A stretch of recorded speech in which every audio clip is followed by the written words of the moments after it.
Hello and welcome to another Demon 212 PC review. Today I'm going to be taking a look at JamesTown Legend of the Lost Colony, which if you've never played it before, it's a shoot 'em up or shmup or whatever you want to call it. I personally prefer shmup.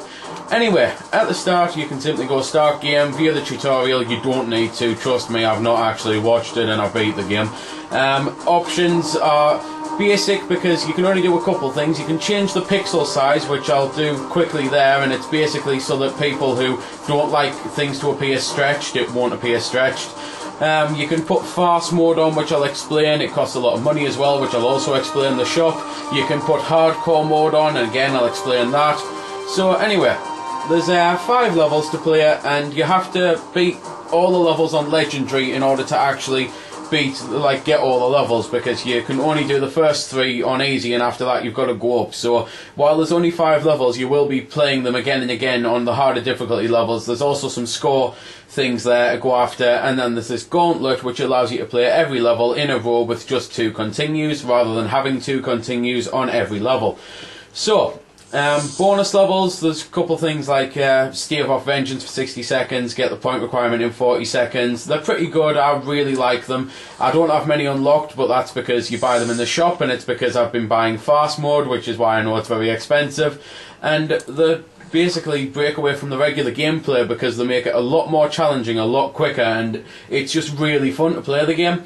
So let's get into the game, and something you might notice right away: it's not a one-player game. So, you can play the game with keys, mice and Xbox pads, or game pads to be fair. I'm using an Xbox pad because I find it works on a lot of Steam games, and you can customise the controller. Unfortunately though, you can't actually use the triggers or anything, so I'll just go for a standard setup of A, X and right bumper. So, that's about that then. Oh, and of course start to pause. There's 4 ships in the game, of which you do have to unlock them. You only start with a beam ship. I will show all the ships off, but I'll leave the bomber till last because it's the best or the worst depending on how you look at it. So, first thing I'll mention is there is story in the game, and you can skip it if you're not enjoying it, but it might be worth a read through because of the farce mode. The farce mode just does exactly what it should do, really. It turns it into a farce. So I'll show you the part of the very first cutscene in normal and fast, so you can see the difference to see just what it does. And I really do like the humour of the fast mode. It's condescending in places, and it's just really funny because of it. So anyway, gameplay wise, you've got your regular gun, you've got your special weapon which is infinite, and that doesn't make the game easy because all the special weapons come with a cost. So for example, this beam thing here means I go very, very slow, so I might get out the way of, well, items. The gunner, which is the one with the waves, can fire in all directions by holding down that button, so you can still be firing forward, but the other weapon fires in all directions. And you've then got the charge one over there, which is the yellow one. It fires big yellow plasma balls, well, yellow when he's player 3, which is the yellow one, and the plasma balls pretty much decimate everything in your way. You've then got that Vaunt thing, which basically, it's a shield and not a shield. You push it and it dispels bullets and that, and it pretty much makes you invincible for a few seconds. It's then a combo meter. By constantly collecting the rings and the gears and that, you're getting points and you're filling it back up, and all the time you're in it, your score's doubling. By doubling your score, it means that you're actually able to go towards things like the stars, which are at the top of the screen where the score is, and there's 5 to collect on every level. On the gauntlet, it's 5 moons to collect instead. And that's basically the whole point of that. You can at any point end this score doubler, however you get less points if you end it manually, but it does give you a little bit of shield again, so it's only to be used in dire situations. You've then got the fact that one of the gameplay things I need to mention now, because you've just seen it happen, you don't have lives on the game, you have credits, at least on the multiplayer game. Basically, if someone dies, then an R comes out, which is revive all, and you collect that and they come straight back on, unless you're on a harder difficulty level, and then it might only be a case of you revive one of your friends and you just keep collecting them. If you all die, then you lose a continue. If you're on one player, then you do have lives and you do have continues, and that's what hardcore mode is. It makes the multiplayer mode just like the one player, so you can't just save people by collecting the R.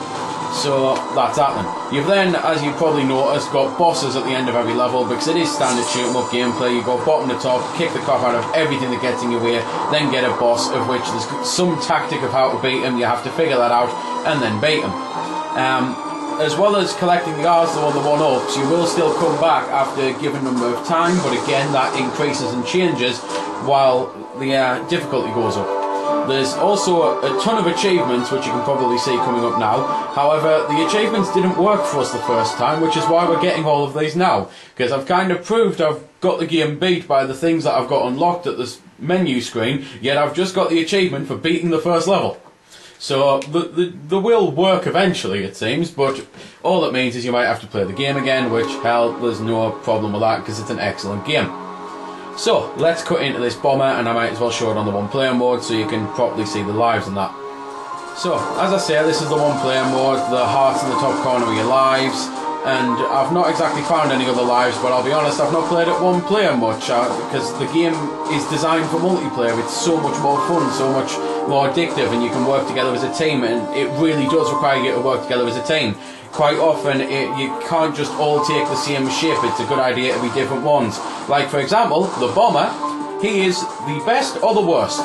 He's the worst for fighting the little enemies and that, because you'll die all the time, but as long as you're with friends that can save you, and he's the best for bosses, because his special is, he's actually firing bombs, and by holding down the X button, you detonate those bombs.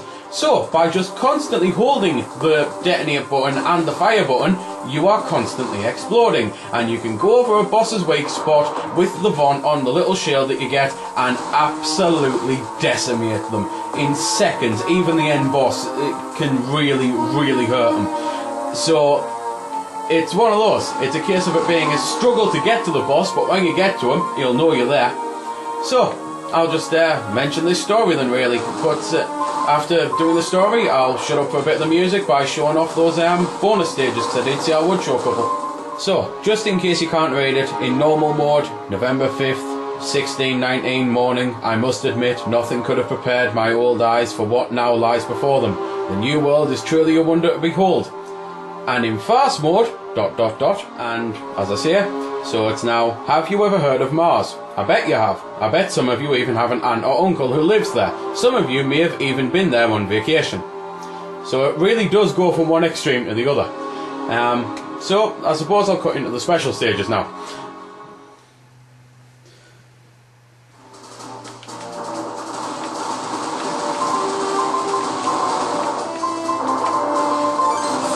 So, as I say, it's on this one, it's a case of surviving 15 seconds. It's one of them I mentioned before, and it looks easy there, but in all honesty, it's so much harder if you don't know how to do it. It's because I've beaten that 4 or 5 times now and know the right tactic. I might as well, before cutting into the music, mention, I did say every special has its downside. Basically, the one that fires all over the place, unless you're firing all forward at the same time, it's actually quite a weak normal weapon, so that's his downside. The charge guy, it has to charge, obviously being charged, so he can't just always fire it. And the bomber, well, I've kind of mentioned, is you'll die all the time, because fighting normal enemies or fighting the medium enemies is just so hard to get close to them. This is another one of the challenges that I like, though, the rings one, where the whole point is you have to go through all the rings. If you miss one, it's game over. So, now on to some music.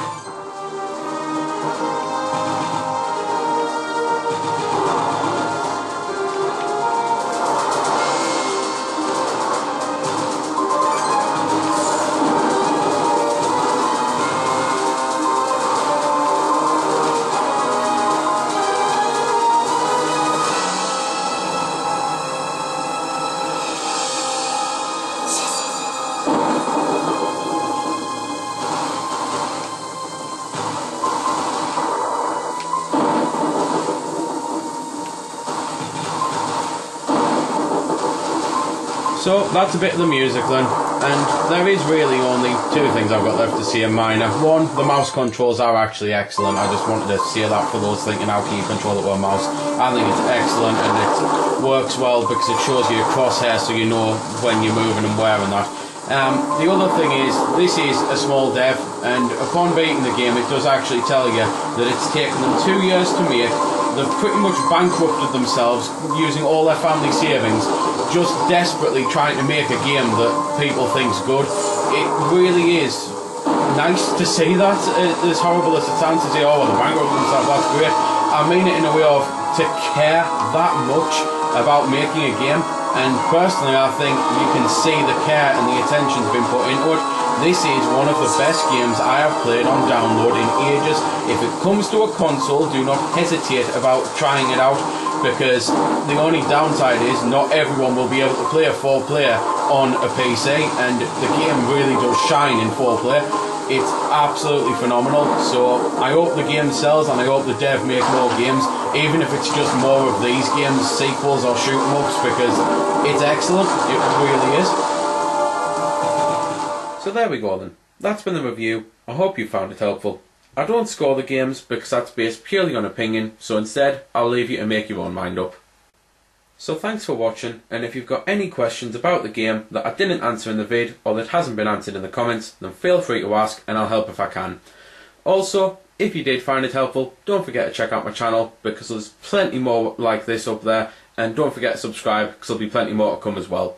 So until next time, this has been Demon212, signing off.